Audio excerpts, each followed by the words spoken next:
Welcome to your weekly 10-minute connection to the heart of life groups at Celebration Church, bringing you insight, encouragement, and real conversations with the people who make it happen. This is 10 on Tuesday.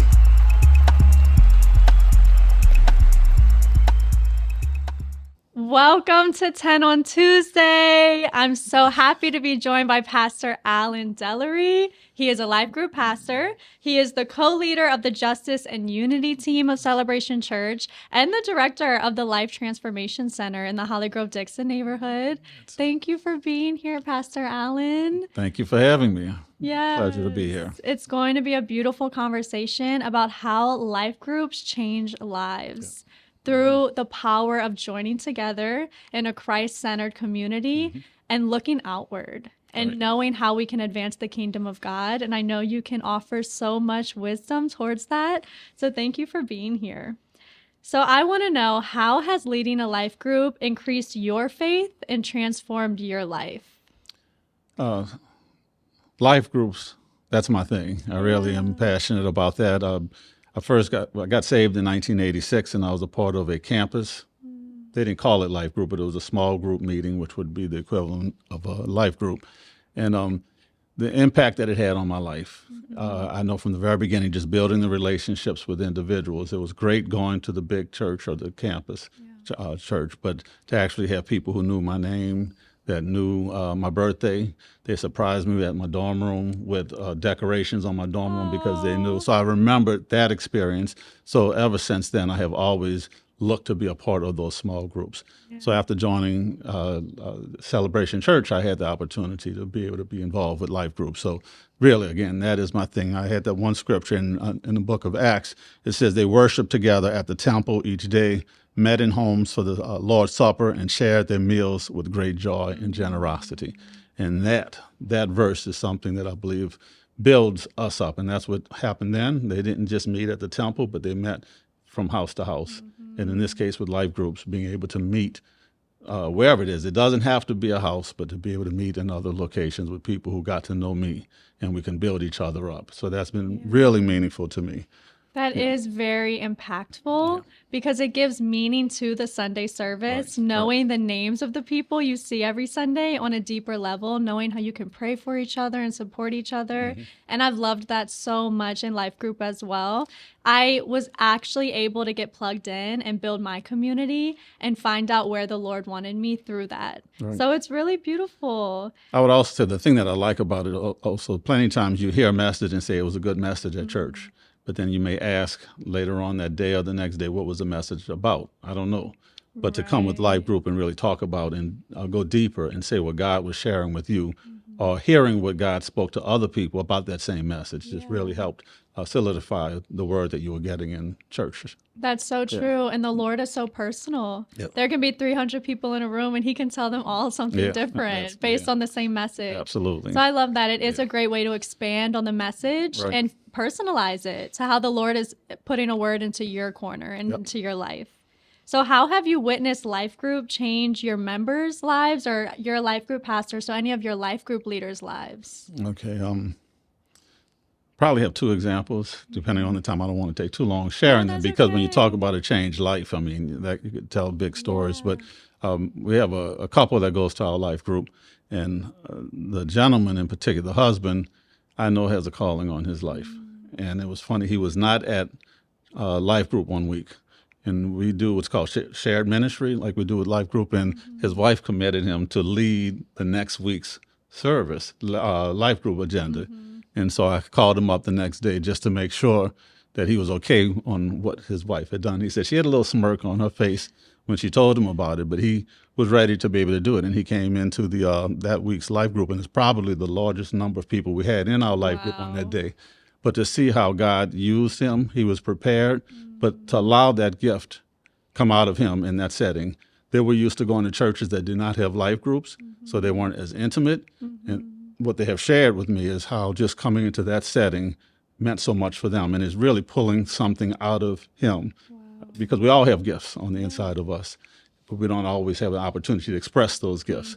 So Life Group gave him an opportunity to share what God was, the gift that God had placed on the inside of him. That's incredible. So I'd say that's the biggest one. But the other one, I just think about a lady that comes to our life group, and she says how meaningful it was for her because she could easily get disconnected, especially going through the challenges of life. She can isolate herself, but she had to make that commitment to come to life group. And she said every time she comes to life group, how it just builds her up.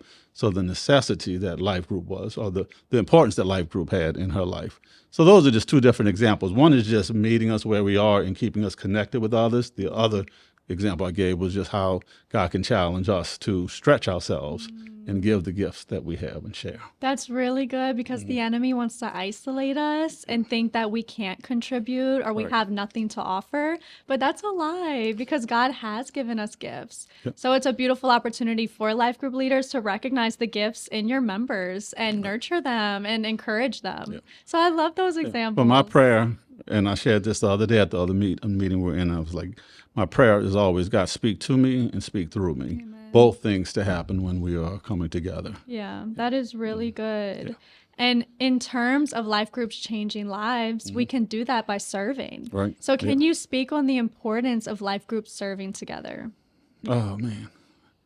I'm just thinking of examples of how life groups have served. Yeah. And so at the Life Transformation Community Center, we have Wednesday youth groups, youth services, and I encourage life groups to adopt a Wednesday. And so one of the things that they do when they adopt a Wednesday is just prepare the food for us. And I don't know if life groups would realize how valuable that is for me not to have to think about what I'm feeding young people on that particular day. So just having them come together and serve food is very meaningful for people who may be hungry, and we just like being able to offer food to them. So I think that's the biggest thing that I would say is of how they're able to serve in that community. And I think I'm gonna have a chance to talk about another testimony after, but I'll leave it for that. Serving does change lives. Yeah. And there may be kids that don't know if they're going to eat dinner that night. Yep. And then they look at the Life Transformation Community Center as a source of hope, as the lighthouse in their neighborhood of I can go here and feel safe and eat a meal. And Jesus is in the center of it. Right. And that may be some of those kids' only opportunity to see the hands and feet of Jesus. So life groups showing up and doing that, they may be planting seeds for generations to come and may not even realize it. And your life group, I don't know if that was all of just your life group, but with the block, with the life group that came, I think it put something in your heart when volunteers come in to serve. God is there. Yeah. And I'm amazed at what God is doing. Sometimes we're amazed that these young people are actually coming to the LTCC, but also those of us who are volunteering, those life groups that have come in and been able to actually put their hands in and see what's going on. Not just serving the food, but also being able to come out and see how God can bless. Absolutely. Walking with God is one thing. It's beautiful to have our personal walk with God, but allowing Him to use us to share our faith. And Jesus asked to serve. I mean, He came here to serve, not to be served. And so in following His example, it's so fulfilling to know we can make a difference and give the credit to Jesus. It's not because we're a good person that we want to serve, but it's because He calls us to do that. And it increases our faith. And I call it a giving and receiving. When we give, I don't know what comes first. I mean, but He gives to us, and then we're able to receive and then give to others. But it's just that flow of us receiving and not just holding on to the gift that we have or the blessing that we have. And life groups can give you that opportunity and encouragement. You may be afraid on your own to go witness to somebody, or afraid on your own to go talk to a neighbor. But life groups looking for serve opportunities can work together to be able to stretch us out of our comfort zone again. Absolutely. And how can life group leaders encourage their members to serve? How can they light that fire in their groups to step outside of that day of the week and make a difference? One is I strongly believe in the power of prayer. So pray. The life group leaders can be praying for their life group to identify serve projects. And it's not just a matter of saying I did some obligation and do it, but to really say, God, what is it you want me to be involved with? But to praying for your life group and then asking life group members, can they identify a project? So there's gifts and there's passions that God puts on the inside of each one of us. Find out what that passion is, share that with the group, and then the group could work together on that. So, and then once you've done that, you talk about it and then you do the project, then you can see how it was a blessing. That's awesome. And I would love for you to share a testimony on a time you've seen a life group change someone's life by serving. Yep.